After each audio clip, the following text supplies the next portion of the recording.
everybody, I'm Brittany Clark, and I'm here today with Auto Magazine at Cesar Chavez Park.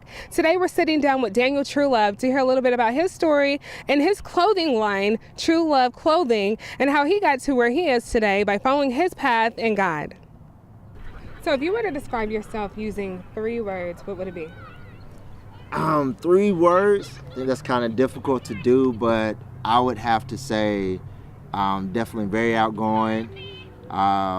People say I'm the life of the party, so I'm very energetic. Nice. And I'm a really, really passionate individual. I'm passionate about things that I care about. So I would say those are probably 3 words that would describe me. Nice. Good answer. Good answer. Yeah. Now, kind of moving forward a little bit, we're going to go ahead and dive into the interview a little bit more now that we know a little bit about your personality. Your slogan, pray, grind, repeat, is very inspirational. Talk to me about what led you to choosing that slogan. Basically, it was me looking back over my life and thinking about all the things that I had been through, all the things I had gone through, and I wanted to, with my life, I want to be able to allow other people to learn from it so that they don't have to go through it. And one of the things that were staples of my life is just my faith, so prayer. Being able to work hard through a lot of different circumstances and being able to do those things over and over, which is what I can attribute my success to. So, I was like, if people pray, grind, and repeat that process, then they can actually, lead them to whatever it is that they're trying to get to as well. Fantastic. Yeah. I like that. Okay, now, Carl Canine. I can't pronounce his name. Carl Canine. Carl Canine. Yeah. Canine? Okay. Yeah. Start here. Okay, so Carl Kanai and Fubu were both started by, they were young men when they started what they did, Right. And they had a little bit of ties to the fashion industry. So kind of talk to us about if you are motivated by that, you being a young man and a young black man in this industry at that, kind of talk to us about what does that mean to you? Are you motivated by that? It actually means a lot that somebody has gone before me. Like you said, young black men that have already done this. My brother, he used to rock Carl Kanai all the time. So back in the day, Carl Kanai was something that used to be the hot brand. But I think that I'm more motivated by Damon John, who started Fubu, because I think he was able to do something that's amazing. He had a lane that he created throughout his wear, and now he's on Shark Tank, and he's been able to diversify himself and do a lot of different things with what he's done. And that's something that I'm passionate about as an entrepreneur, and helping other people find out different ways to just do what their purpose is or do what they're passionate about. So I would say Damon John is definitely somebody that I look up to. Nice. Yeah. Great. Now, I don't know if you know this, but people like Kanye West are frustrated about being in the fashion industry and being accepted, in that fashion world. Talk to us about how do you feel about being in this industry? It's definitely an interesting industry. I think a lot of people put a lot of thought into their appearance and the way that they look. So you got to think about that. It can be hard at times because you think about it. If you are a well-known individual, you can start a brand and people are going to jump on it just because of who you are. But I'm excited because it's a little bit harder for me to do it because you're actually focused on the mission and you're focused on impacting people through what you're doing. And so it can be a little bit more difficult at times, but I'm encouraged by it because I think I'd be even more excited about when I get to where it is that I'm desiring to go. But yeah, this industry is crazy. So I understand some of Kanye's frustrations, although some of them might be self-inflicted. Yeah.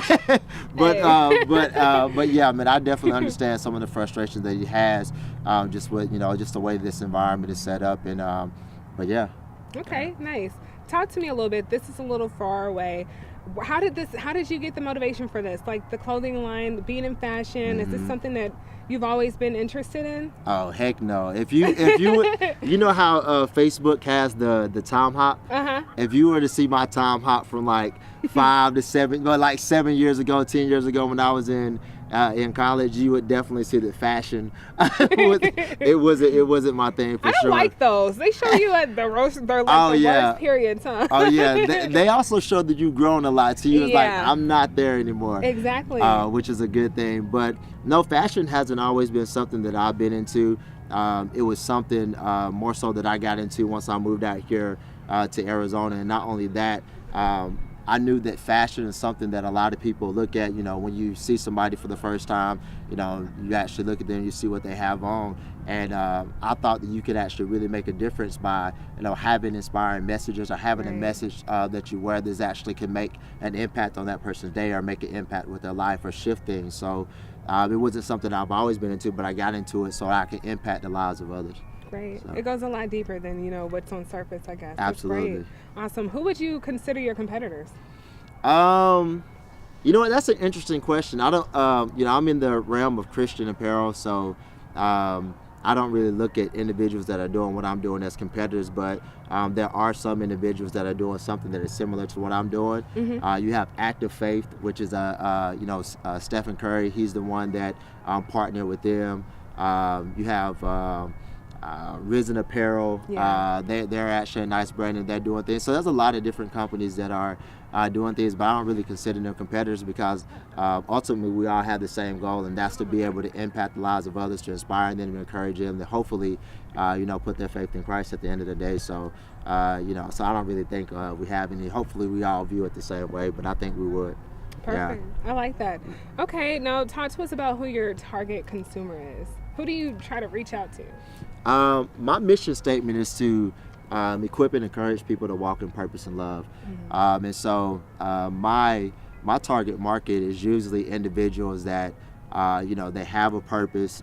They may not know exactly what it is, but they also individuals that, you know, have gone through different struggles in life, and you know, that may not have had the best life, you know, may have had some struggles and different things that have gone on. And so those individuals are people that I just personally connect with, because I feel like my life was a lot like that growing up, and just different things that I've had to go through. And so those are individuals that I want to send this message that, you know what, like, I'm proof that this is not, you know, this is not always going to be this way, and that there is light at the end of the tunnel. Like, there are better days ahead. You may not be able to see them now, but at some point, like, you'll be able to look back on this day and be like, okay, I see why I had to go through that, and it's okay.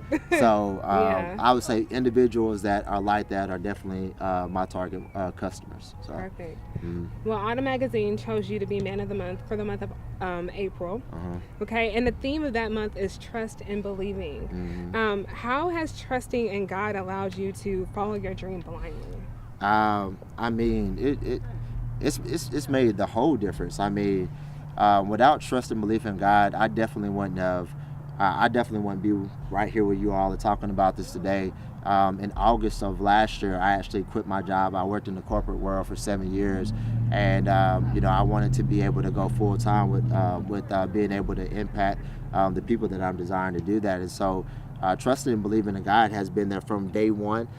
It's been there, you know, as I've gone throughout this journey. There have been lots of ups, and there have been just as many more downs that I've gone through. And you know, if I didn't have faith and belief in God, then I would have quit a long time ago, not only within this business, but in life.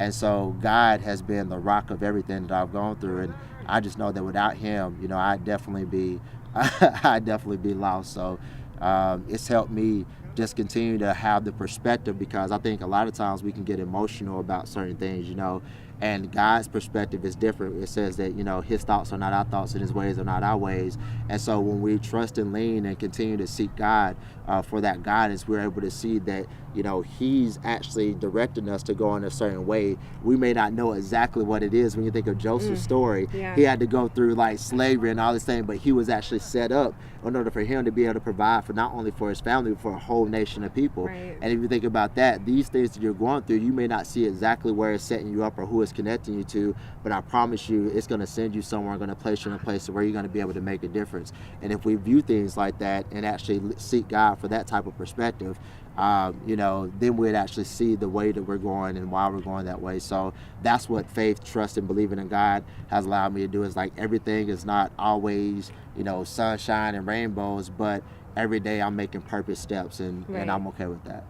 Good. It's kind of interesting that you brought that up in the actual question and the answer, when answering that question I just asked you, because the next question, it's going to go a little bit deeper, but it's going to kind of grab some of the things that you just kind of now touched on. Just kind of trusting in God, you know, and the thoughts that you have and the things and the way that you get through with that. And I know that you're very open with your past struggles with suicide, right? What type of advice would you give someone that's struggling with suicidal thoughts? The first thing I would say to them is that I think the root cause of like even suicidal thoughts is selfishness. When you're thinking about yourself and you're consumed with yourself, the decisions that you made, where you're going in life, just being so consumed with self allows you to be able to think about, where you're at and where you're not at and how bad things may be. So for somebody that is actually, struggling with suicide or having thoughts about that, the first thing I would say is that in order to be able to help you, first of all, we need God in our lives. That's if you don't have Him, then we're all going backwards. But first of all, we need to establish a relationship with God. But even outside of that, you need to establish yourself within community. Right. I think you should have mentors, you should have peers, and you should also have people that you're developing. And so when you have that type of threefold approach to life, you have somebody that's pulling you up, Right. you have some people that are on the same level as you, Right. and you also have people that are below you as well. So you see that, hey, my life isn't as bad Right. as I think it is, Yeah. and I'm actually helping somebody with my life. So it allows us to be able to not have that self-focused approach to things, and it allows us to be able to see from a bigger picture. Right. So I would say that's some of the advice that I would definitely give to somebody, to seek a relationship with God and to be able to seek community to where they can actually not just be focused on themselves. And I think that would definitely help. Okay. And also help too. There's Right. a plenty of hotlines out there. Yeah. Don't be afraid to go and get help. Yeah. There's a lot of people, there are counselors out there. Surround yourself by people that are go get the help that you need in order to be able to, take care of or get over whatever it is that you're dealing with as well. Right. Perfect. I like that. I like to always say it's, and I like the way that you said it. Like, it's not just one type of person. It's like you surround yourself with many different people in Right. the community and God.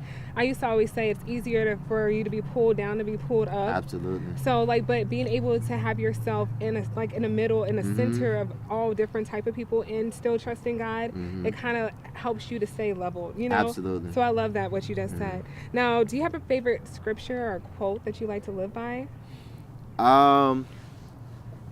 I think I was talking to my pastor about this, and one thing that we were talking about is that he was talking about one of his favorite scriptures, and it just really stood out to me. It said Elijah was a man just like you.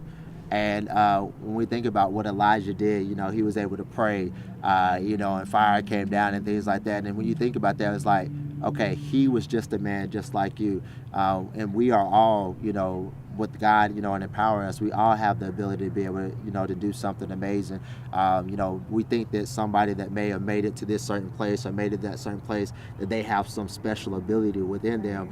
And it's not the case. Like, I think that everything starts with making a decision to do something. And I think that's where the power lies. A lot of people actually die without, with ideas, with visions, with, all these things inside of them, and it never came to pass because they never decided to act on them. Right. And I think that these people that do make those decisions, there's not anything special except that they got sick and tired of being sick and tired, and they wanted to do something with it, and then they acted on it. And so that's one of the verses that I stick with. It's like, there are no special people, just people that actually act and people that don't. Right, definitely. Great. Well, we are now starting to end of the interview, which is great. You've been great. And Thank it's been you. great talking to you. Before we end, is there anything that you would like to say to our readers and our viewers before we wrap up? The one thing that I would just like to say to anybody who's out there is just that just go out there, and I think every single one of us has something inside of us that we want to do in our lives. And if you don't know exactly what that is, then I would say you definitely need to seek out what your life purpose is, because if you're not living life for what your purpose to do, then at some point you're going to look back over things and you're going to regret a lot of things that you did in your life. You're going to maybe had all the money, or you may have had a really good job, but then you don't feel fulfilled, within your life. So the one thing I would say is that seek God and understand what it is that you're supposed to be able to do with your time that He has given us here on earth, and then actually live that out. There's a lot of people that that we'll be connected through through experiences. You know, you've had life experiences, and if you were to meet somebody and they had the same experiences, y'all are connected just by those experiences alone. I think that we are not meant to go through struggles by ourselves, and we don't go through struggles for ourselves either. Like, somebody is connected to that struggle, right. And that if you're able to overcome that, then they too, now you actually can help them overcome those same things. So understand that the experiences that you have in life are actually meant to connect you to people so that you can actually help them to get to where they're trying to go. And in Revelations, it actually talks about that. It says we will overcome them by the blood of the Lamb and the word of our testimony. The work of the Lamb is already done, but your testimony is actually the next step in that overcoming process for somebody. So don't be ashamed, don't be afraid to be able to talk about your past, because your past is going to be healing not only for somebody else, but for yourself as well. That's beautiful. I love that. Well, Daniel, thank you so much for sitting down with us. I know it's kind of chilly out here, but we were able to get this interview done today, so we want to thank you, and thank you guys for watching us. Until next time, we're Auto Magazine.